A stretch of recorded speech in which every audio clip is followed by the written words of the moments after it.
Olá, boa noite. Tudo bem?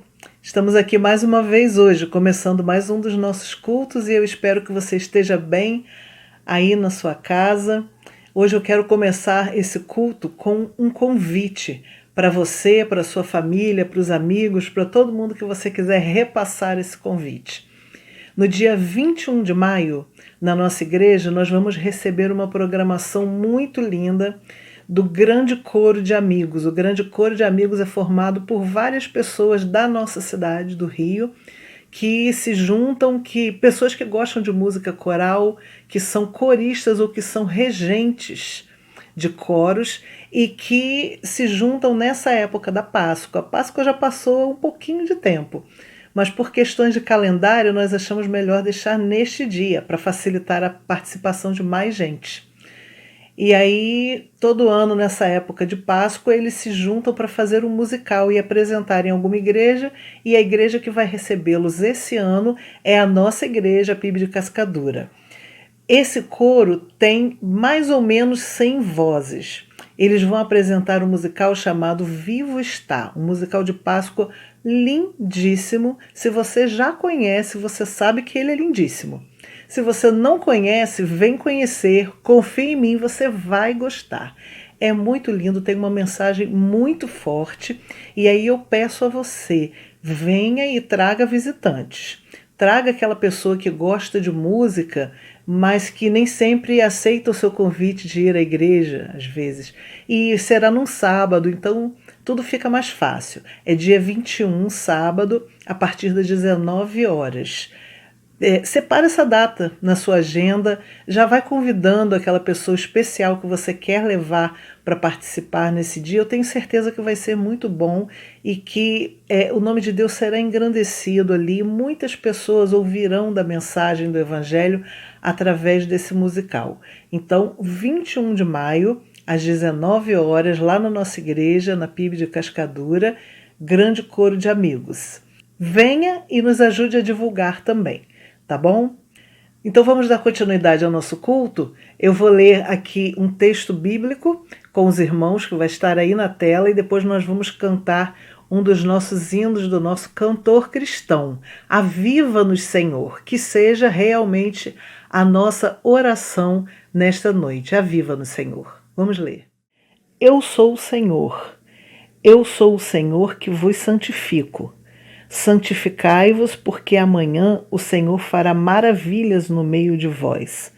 Vede que ninguém dê a outrem mal por mal, mas segui sempre o bem, uns para com os outros e para com todos. Não extingais o espírito, não desprezeis as profecias, mas ponde tudo à prova. Retende o que é bom, abstende-vos de toda espécie de mal. E o próprio Deus de paz vos santifique completamente, e o vosso espírito e alma e corpo sejam plenamente conservados irrepreensíveis para a vinda de nosso Senhor Jesus Cristo. Portanto, santificai-vos e sede santos, pois eu sou o Senhor vosso Deus. Guardai os meus estatutos e cumpri-os. Eu sou o Senhor que vos santifico. Senhor,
outro hino no Cantor Cristão, que eu tenho certeza que os irmãos conhecem e vão cantar agora juntos, que diz: um pendão real vos entregou o rei, a vós, soldados seus. Nós somos soldados, servos do nosso Deus aqui na terra, para cumprir um trabalho que ele deixou para nós.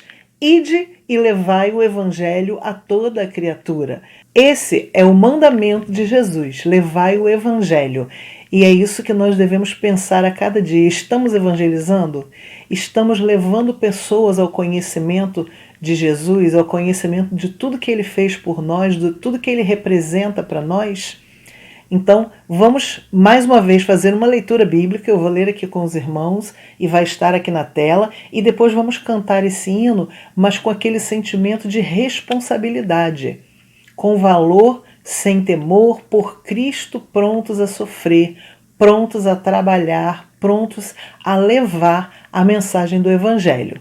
Vamos cantar então? E percorria Jesus todas as cidades e aldeias, ensinando nas suas sinagogas, pregando o evangelho do reino e curando toda a sorte de doenças e enfermidades. Vendo ele as multidões, compadeceu-se delas, porque andavam desgarradas e errantes, como ovelhas que não têm pastor. Então disse a seus discípulos: na verdade, a seara é grande, mas os trabalhadores são poucos. Rogai, pois, ao Senhor da seara que mande trabalhadores para a sua seara.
Queridos irmãos, saúde e paz.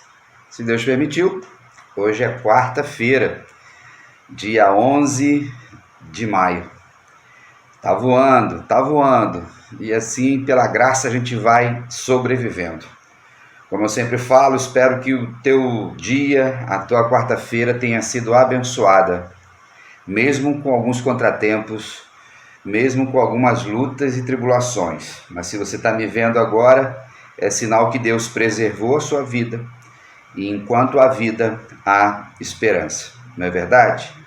Eu estou gravando agora, numa terça-feira à tarde, para que esse vídeo chegue para você na quarta-feira à noite.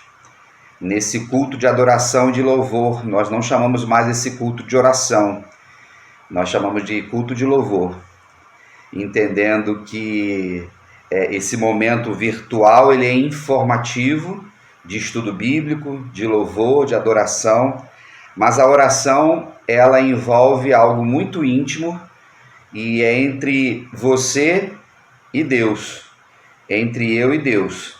Eu fazer uma oração agora aqui, na hora que eu estou gravando, não tem nenhum problema. Deus vai ouvir a minha oração.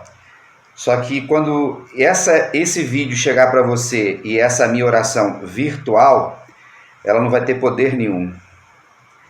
É uma posição teológica, é uma posição bíblica, de novidades que chegaram. Aí tem muita gente por aí gravando orações poderosas e entendendo que o mundo espiritual não funciona dessa forma. Não é verdade? Mas eu espero que você tenha adorado o Senhor, lido aí textos bíblicos junto com a Rose, e um texto que eu vou fazer o comentário aqui de Josué 3, quando Josué então estava liderando o povo de Israel, e eles iam atravessar o Rio Jordão. Então eles foram preparando o povo, a Arca da Aliança ia à frente, e aí ele diz assim: santificai-vos, porque amanhã o Senhor fará maravilhas no meio de vós. Eles precisavam se preparar em 3 dias, e qual era a maravilha? O Rio Jordão ia abrir. Alguns rios não abrem na nossa frente, na sua vida, porque você não tem se santificado em Cristo. Somos feitos santos em Jesus, no ato da salvação. E no processo de santificação, de aperfeiçoamento, envolve a nossa obediência. Então, santificar-se é estar na presença de Deus, é sondar corações, mente, confissão de pecados, arrependimento. E essa é a palavra para o dia de hoje também. E ela escreveu que também o texto nos mostrou, quando a palavra nos diz, retende o que é bom. Eu e você temos a capacidade de fazer juízo de valor, não é verdade? E é para a gente fazer. Tem um discurso hipócrita que as pessoas pegam a palavra de Deus fora de contexto e dizem assim: não julgueis as pessoas, não podemos julgar as pessoas. Quando você lê todo o texto, a gente vai entender que nós não devemos julgar segundo a carne, mas nós devemos julgar corretamente segundo os princípios e os valores da palavra do Senhor. E ainda, o texto da palavra do Senhor fala de guardar os estatutos. Guardar é praticar. Guardar é fazer a vontade do Senhor. Então, que você já tenha sido tocado pelo Espírito Santo quando você, no início da participação. Você cantou um hino que eu gosto muito, que é o 171, que fala de avivamento. E eu acredito que a minha geração de cristãos, a minha geração de pastores, seja uma geração de avivamento. E quando eu falo em avivamento, não tem nada com pentecostalização, com fogo, ou qualquer novidade do mundo gospel. Tem a ver com vida com o Senhor. E aí ele trabalha 3 verbos: aviva-nos, Senhor, desperta-nos, Senhor, e renova-nos, Senhor. Aí o fogo que vem do Espírito, nesse fogo do Senhor, ele traz vida para a gente. Ele nos desperta, ele nos aquece, ele nos ilumina, ele nos conduz. E é necessário que nós estejamos sempre buscando. Depois, nós lemos aí também sobre o texto de Jesus, quando fala que a seara é grande e poucos os ceifeiros, poucos os obreiros. Jesus andava pelas vilas, pelos lugarejos, pelas cidades, pregando, ensinando, curando, vendo as pessoas como ovelhas sem pastor. Mudou para os dias de hoje? De forma nenhuma. Um monte de gente perdida pelo mundo aí. E algumas estão até dentro da casa de Deus, infelizmente. Ainda não conheceram o Cristo ressurreto.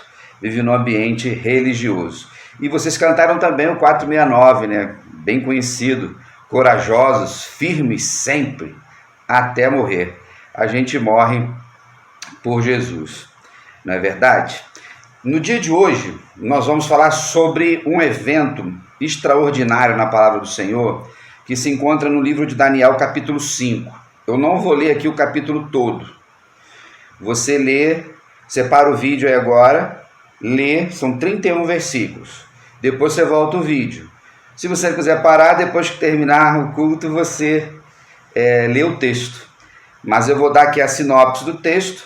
Quando Belsazar, que era rei da Babilônia, ele era ali herdeiro de Nabucodonosor, ele estava numa festa, umas orgias com 1000 convidados, mulheres, concubinas, amigos, e ele estava lá com os utensílios do templo que tinha sido trazido de Jerusalém, copos, taças, e de uma forma zombadora, adorando os ídolos que eles tinham, eles bebiam e tudo mais. Naquele momento, então, aparece uma mão, um dedo que escreve uma frase na parede e ele vê. Ele fica, então, catatônico ali, estarrecido, começa a tremer suas pernas e ele, então, manda chamar alguém que pudesse interpretar esse mistério. Então, ele manda chamar os seus encantadores, os seus gurus, os seus magos, nada feito. Até que vem a rainha mãe, que falou assim, tem o Daniel, veio lá de Judá, ele já fez assim, assim, assim, com seu pai Nabucodonosor, chama ele porque ele tem condições de fazer isso. Chama o Daniel, Daniel vai lá, correto? O rei já ofereceu presentes, se você interpretar, vou te dar isso, aquilo, outro, vai ser o terceiro no reino, aquela coisa toda.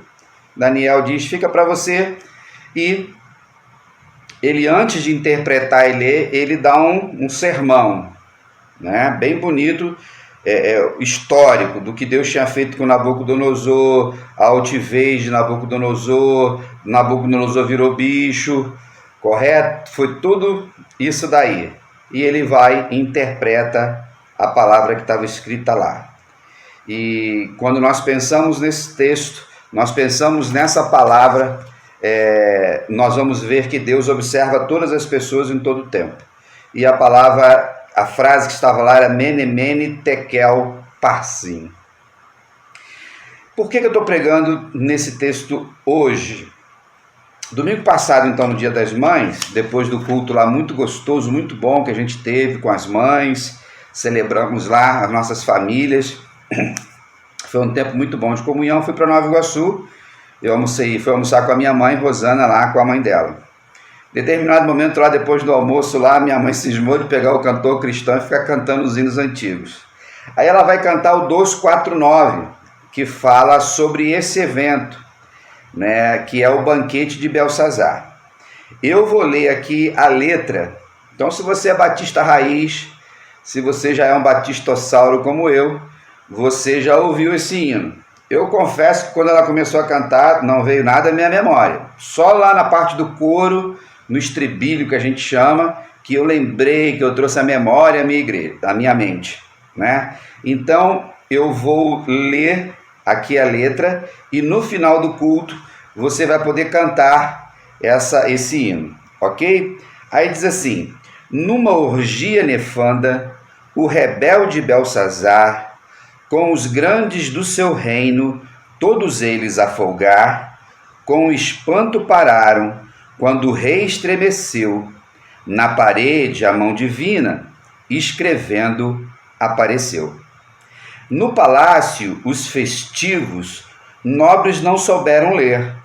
Tal escrita na parede, logo o rei todo a tremer. Vir mandou bem depressa o cativo Daniel, que do escrito na parede deu a tradução fiel. A sentença foi grave ao monarca dos caldeus, que vivia no pecado sem temor nenhum de Deus. O teu reino passou-se, na parede escrito está, na balança da justiça, a tua alma em falta está. Tua vida, ó amigo, nesta hora escrita está. O registro dos teus atos, Deus no céu escreve já. Que Jesus, pois, te faça tal escrita compreender, que em havendo tempo possas sua graça receber. E o coro sempre dizia: lá no céu a mão de Deus, lá no céu a mão de Deus, vê qual seja a tua sorte, a tua vida ou morte, lá no céu escreve a mão de Deus. Amém? Lembrou aí? Falou o seu coração? Então, uma poesia lindíssima, baseada no capítulo 5 de Daniel. Quando então, irmãos, nós olhamos para a vida de Daniel, nós vamos perceber, e se você é um bom leitor da Bíblia, sabe que Daniel é um dos profetas do cativeiro. Nabucodonosor vai destruir Jerusalém em 586, eles vão cativos para lá. Daniel, Sadraque, Mesaque e Abidnego são levados para lá.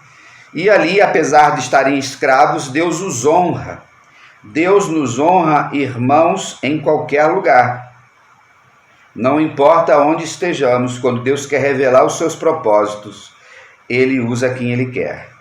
E ali Deus honrou Daniel com dons, talentos, os Sadraque, Mesaque e Abidnego também, e Daniel com a capacidade de interpretar sonhos. Ele deu um poder para Daniel que nenhuma outra pessoa tinha. Isso que é bom. É uma pena, irmãos, que nós encontramos em nossas igrejas tantas pessoas que buscam poder humano, cargos, visibilidade, fama no mundo aí. Bom seria que os crentes buscassem os dons espirituais. Já pensou ter o dom de curar, o dom da sabedoria, o dom de interpretar sonhos, interpretar corretamente a palavra do Senhor? Nós precisamos buscar isso. E Deus nos dá para quê? Para nós sermos os melhores? Não, para a gente revelar a graça de Cristo. Daniel então é levado para lá. Esse episódio, quando acontece, Daniel já não era mais menino, não era mais jovem, ele já estava na meia idade para terceira idade. Ele já tinha vivido algumas lutas. Entre elas foi ser levado para a cova dos leões. Deus muitas vezes permite que eu e você sejamos jogados na cova dos leões por causa da nossa santidade. Foi o caso de Daniel. Não havia dolo na vida de Daniel, não havia nada de errado, pecado. E eles então buscaram as pessoas mentirosas, aqueles políticos que estavam lá corruptos e invejosos, né? Arrumaram uma lei para jogar na cova dos leões, pela santidade de Daniel, que orava 3 vezes por semana, e eles proibiram por 30 dias que Daniel orasse. Mas nós não cumprimos leis, irmãos, de homens que vão contra a lei de Deus.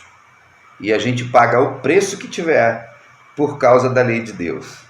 Daniel então foi jogado lá, ele não tinha poder sobre a lei, nem o rei Dario, ele não tinha como não estar naquela cova dos leões. Deus permitiu, só que aqueles homens, eles não tinham poder sobre os leões.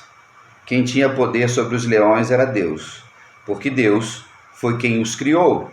E como eu sempre brinco, naquele dia, Deus proclamou um jejum para os leões e eles não tocaram em Daniel. No dia seguinte, chegou Dario, então Daniel estava vivo e os acusadores foram para a cova dos leões e foram mortos por eles. Fique tranquilo que os leões sempre matam os nossos inimigos. Se você está num ambiente parecido com esse, fique firme, né? Agora, cuidado para você não jogar pessoas na cova dos leões. Esses leões vão buscar você. Amém? Ou não amém? Não sei. Diante do texto, a gente tem que tomar cuidado. Daniel, então, se tornou um dos grandes no cativeiro. E a fama dele percorria. A gente precisa entender, então, quando você lê esse capítulo 5, você vai ver que está escrito sobre um caráter excelente de Daniel. Não havia dolo. O que é dolo? Atitudes pensadas, intenções, pessoas que fazem coisas erradas sempre. Não é aquela coisa assim, eu errei hoje porque eu acordei mal, porque eu tive um dia difícil, um dia de fúria, eu me irei. A Bíblia não fala disso, a Bíblia fala até que a gente pode se irar. A gente está falando de coisas recorrentes. E talvez você conheça pessoas que elas são dolosas naquilo que elas fazem, elas são maliciosas, elas organizam, criam uma estratégia para destruir os outros. Então Daniel tinha sua fama, porque a fama dele e o ministério dele, o poder que ele tinha, vinha de Deus. Não vinha de rei nenhum, não vinha de Nabucodonosor, não vinha de Dario depois, não vinha de ninguém. Nós precisamos entender sempre essa perspectiva. Quando nós olhamos para o texto bíblico, nós vamos perceber que a rainha mãe de Beltsazar, e não confunda com Beltesazar, porque Beltesazar era o nome babilônico de Daniel. Daniel era o nome hebraico. Então é Beltsazar, umas letrazinhas mudas e também muda o significado. Então essa rainha mãe chegou para ele e disse, olha, Daniel tem essa fama, ele fez assim, assim, assim, assim, pode chamá-lo porque ele vai resolver isso. O que a gente aprende no dia de hoje, irmãos? Que todos nós temos uma fama, boa ou ruim, e ela sempre anda na nossa frente. Então é a fama de um bom profissional, é a fama de um político, é a fama de um médico, é a fama de um mecânico, é a sua fama, é uma fama de uma família, é uma fama de uma empresa. Se você compra o produto de uma empresa e esse produto não é bom, você nunca mais vai comprar dela. E se alguém conversar com você, você vai dizer assim, não compre esse produto, porque essa empresa não produz qualidade. Então a rainha mãe estabelece isso. Daniel então é chamado. Quando ele é chamado então pelo rei, ele começa a falar, como eu disse no início, a pregar um sermão para Beltsazar, para ele entender. E uma coisa que ele diz assim, que Deus deu ao teu pai Nabucodonosor, fez dele senhor das nações. E as nações temiam e tremiam Nabucodonosor. O que ele mandava era feito, o que ele desmandava era desfeito. Daniel está dizendo que foi Deus que deu poder a Nabucodonosor. Nabucodonosor não era servo de Deus, não pertencia ao povo de Deus, mas Deus o levantou, inclusive, para disciplinar Israel. O que nós aprendemos com isso? Todas as nações que existem na terra só tem um Senhor, Deus Todo-Poderoso. Os presidentes, imperadores, primeiros ministros, o que seja, ditadores, países comunistas, países capitalistas, totalitários, países da Ásia, países da África, da Europa, da América, o que seja, tudo é de Deus. Ah, pastor, a guerra lá na Ucrânia, Deus está lá, queridos. Os propósitos de Deus estão sendo cumpridos lá. Ah, porque o Putin está fazendo um massacre, Deus está permitindo. Por quê? Porque a palavra dele vai se cumprir. Ah, mas está matando crianças e idosos, a gente ora, pede o conforto, mas Deus está presente em tudo isso. Dentro desse aspecto, Daniel já trabalha a soberania de Deus, que eu tanto prego sobre isso. Então, e ele já diz assim, você sabia disso, Beltsazar, e não se humilhou diante de Deus. Você está com o coração altivo. E aí, quando ele começa a fazer a leitura, vem essas palavras em aramaico. Então, mene, mene, tekel, parzim, ou parsim. E ele diz assim, contou Deus o teu reino e deu cabo dele. Naquele momento, o Deus Todo-Poderoso, que era o Senhor de todas as coisas, que aquele evento que Beltsazar fez, digamos assim, foi a gota d'água que entornou o copo, quando ele pegou os utensílios do templo e começou a usar em orgias, invocando e adorando deuses da Babilônia. E eu sempre falo para vocês que o vinho está sempre envolvido, a bebida forte, o álcool, sempre envolvidos em cultos pagãos, eles estavam lá. Talvez existisse até relações sexuais ali. Era tanta gente, eram 1000 pessoas. Você imagina bêbadas, ali, sensualidade, várias coisas estavam acontecendo ali. Foi quando Deus veio de uma forma extraordinária. Nunca mais isso aconteceu, irmãos. Foi um evento único, exponencial, singular, para que Deus revelasse que Ele era o dono de tudo. Teu reino foi contado e Deus deu cabo dele. Ou seja, naquele momento, Deus estabeleceu o fim de tudo. Deus, irmãos, tem nas suas palmas, a palma de suas mãos, todos os nossos dias. Eu não sei, como eu sempre falo, se eu vou estar vivo quando você estiver vendo esse vídeo. E você não sabe se verá o sol de amanhã. Eu não sei quantos são os meus dias, nem tu sabe os teus. Mas independente disso, Deus tem um controle absoluto sobre isso. Ali foi o reino de Belsazar. Ele usou o seu poder de forma corrupta. Ele não tinha coração humilde. Deus deixou ele reinando até a hora que ele zombou de Deus com os utensílios do templo. Por mais que hoje nós não usemos nada disso, não existe nenhum utensílio sagrado na igreja, nem mesa de ceia é sagrada, púlpito não é sagrado, cadeira que sentava o pastor não sei o que não é sagrado, banco não é sagrado, não existe templo sagrado. Esquece isso. Isso é idolatria de algumas pessoas do passado, de uma geração idólatra dentro das nossas igrejas. O lugar é consagrado ao Senhor, mas utensílios não são adorados. No entanto, a gente não vai permitir que um lugar que foi consagrado para Deus se torne um ambiente de orgias. Correto? Deus então fala isso e ele interpreta. As outras palavras eram tekel parsim. Ele diz assim: pesado fostes na balança e achado em falta. Todos nós sabemos, irmãos, que a balança ele é um instrumento de peso e medida, principalmente de peso, e daquilo que é pesado tem a sua medida. Então, naquelas balanças antigas, lembras da feira? Eu acho que ainda tem. Eu não costumo ir em feira, não sei se já proibiram, mas hoje é tudo digital. Então tinha aqueles pequenos pesos. Quando você botava o produto, você botava o peso para saber quantos quilos tinha. Então, quando ele foi pesado, ele foi achado em falta, porque Deus, que é o nosso metro espiritual, ele estabelece as medidas, os parâmetros de medição, ou que seja, ele colocou, e quando pesou Belsazar, ele se encontrou em falta. Ou seja, não teve aquele equilíbrio. Nós precisamos entender, irmãos, que eu e você, eu queria pensar aqui também em 3 tipos de balança, ou 3 tipos de olhares da balança. Primeiro é a minha balança. Que balança é essa? A balança que eu vou medindo as pessoas. Eu vou fazendo juízo de valor, como eu falei lá no início.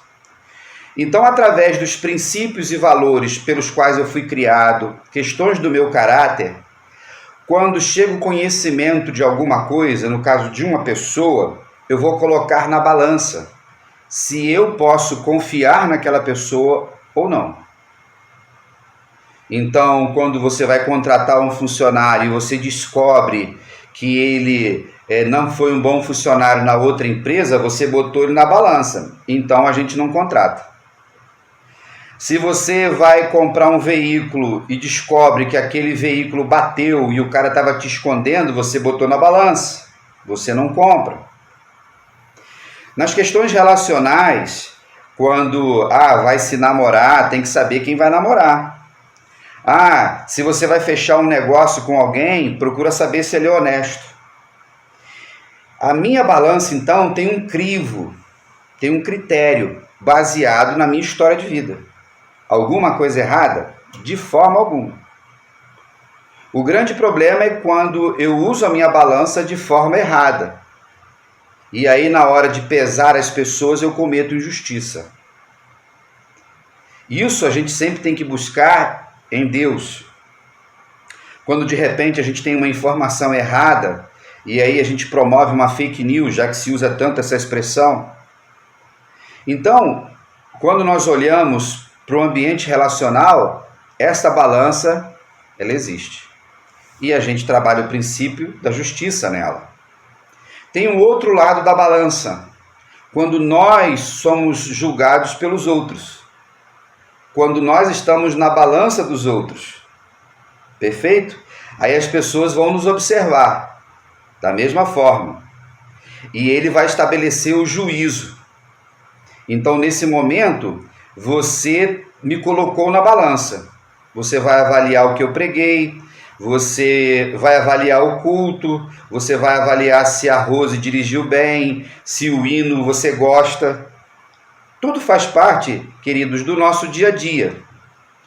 A gente só precisa entender que nessa estrada de mão dupla de balanças a gente pode acertar e a gente pode errar.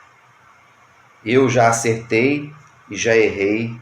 Você também acertou e já errou. Mas tem uma outra balança, que é a balança de Deus. Que essa não tem erro, não tem sombra de variação, não tem um peso que foi falsificado. Se Deus fala, está falado. Se Deus disse, está dito. Vontade de Deus não muda. Eu e você, então, já nascemos devendo. Essa balança já nasceu prejudicando a gente. Por quê? Por causa do pecado. A herança adâmica. Quando, no caminhar de nossas vidas, nós somos medidos por Deus todo dia. Pesados pelo Senhor. Hoje eu fui medido, pesado, você foi medido e pesado. E dependendo do que é, Deus pode te disciplinar, como pode a mim também. Mas só que a balança de Deus, ela é justa. A balança de Deus não tem nada errado. Existe a lei, mas existe a graça. Se você esteve na igreja domingo, ou se viu o culto online, eu preguei sobre Salomão e duas mães. Um filho e duas mães. A sabedoria de Salomão, com aquelas duas mães prostitutas, que ele estava então com uma balança. Uma mãe dizia que o filho era dela, o outro dizia, e aí ele vai e usa a espada, e dizendo que ia cortar aquela criança no meio, quando a verdadeira mãe, movida por compaixão, entregou o menino para a mãe que não era mãe. Balança. Sabedoria que Deus deu a Salomão numa oração que ele fez. Eu e você precisamos caminhar assim. E seguindo o exemplo de Deus. Porque Deus estabeleceu os seus estatutos, retende o que é bom. Não é verdade? Nós santificai-vos, porque amanhã farei maravilhas no meio de vós. Então, no dia de hoje, nessa breve reflexão, eu convido você, através da palavra, agora olhar para você mesmo, para dentro de si mesmo, numa balança de autoexame. Você tem agido como homem de Deus, como mulher de Deus, como um jovem de Deus, como um profissional de Deus, como uma mãe de Deus, como um pai de Deus, como um servo de Deus, como uma serva de Deus, ou você tem agido com parâmetros mundanos, igual Belsazar? Cabe a você fazer essa autoanálise, ela é sua, ela não é minha. Eu faço para a minha vida. E nesse processo, a gente vai caminhando pela fé. Quando nós pensamos, então, irmãos, na graça, nós pensamos em Jesus.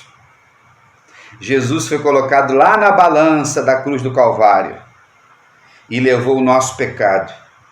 O que estava faltando de nós lá, Jesus completou. Jesus resolveu o problema. E lá no 1 metro do céu, não existe dívida nenhuma para mim e para você. Que esta verdade eterna fique no seu coração. No entanto, no nosso processo de vida aqui, de santidade, a gente precisa manter o padrão. A gente tem que estar com tudo em ordem, para a honra e para a glória do Senhor. Antes de cantarmos o hino, eu só vou ler de novo aqui o coro, o estribilho, nome feio, né? Lá no céu a mão de Deus, lá no céu a mão de Deus. Vê qual seja a tua sorte, a tua vida ou morte, lá no céu escreve a mão de Deus. Amém? é a mão de Deus que escreve. Se o seu nome está escrito no livro da vida, toda a sua vida será marcada por Jesus. A sua vida será uma balança de justiça. Mas ele diz, lá no céu, a mão de Deus. Ninguém dá pitaco no céu. Ninguém vai entrar no céu por acaso, tropeçou e entrou lá. Não tem penetra no céu. É a mão de Deus. Tem gente que fica preocupado com muitas coisas aqui na terra. Hall de membros de igreja, né? Ah, meu nome está no hall de membros, é ativo, inativo. Isso são questões administrativas, irmãos. Que tem gente que faz uma tempestade num copo d'água. O negócio é o nome, está escrito lá em cima. E só quem faz isso é o Senhor. E ele diz aqui também, né, que em havendo tempo possas sua graça receber. Talvez você que me vê agora e me ouve ainda não tem Cristo como seu Salvador. O convite foi feito. É entre você e Deus, aquele que escreve todos os dias das nossas vidas, que escreveu, continua escrevendo e continuará fazendo a vontade dele. Amém? Antes de cantarmos o hino, 2 anúncios rápidos. Se você ainda não fez a doação de alimento lá para a Associação Brasileira de Cegos, você pode entregar até amanhã na igreja. Catiene está lá, Marcos Vinícius também está lá. Leve um pacote de café, leve um litro de leite ou uma caixa completa, não sei, ou leve alguma oferta, ou faça pelo Pix que vai aparecer aí, ok? E lembrando que nós estamos no mês da família. Compaixão se aprende em casa. E no próximo domingo, às 10 horas, receberemos a Renata Maricato, que é uma pedagoga, psicopedagoga, que trabalha com autismo. Convide pessoas que você conheça, que de repente precisem aprender um pouco mais. Vai ser um tempo muito produtivo, adoraremos ao Senhor e aprenderemos um pouco mais como cuidar de pessoas com dificuldades na sua mente, no seu coração, no seu corpo. Um grande abraço, fique na paz e até lá!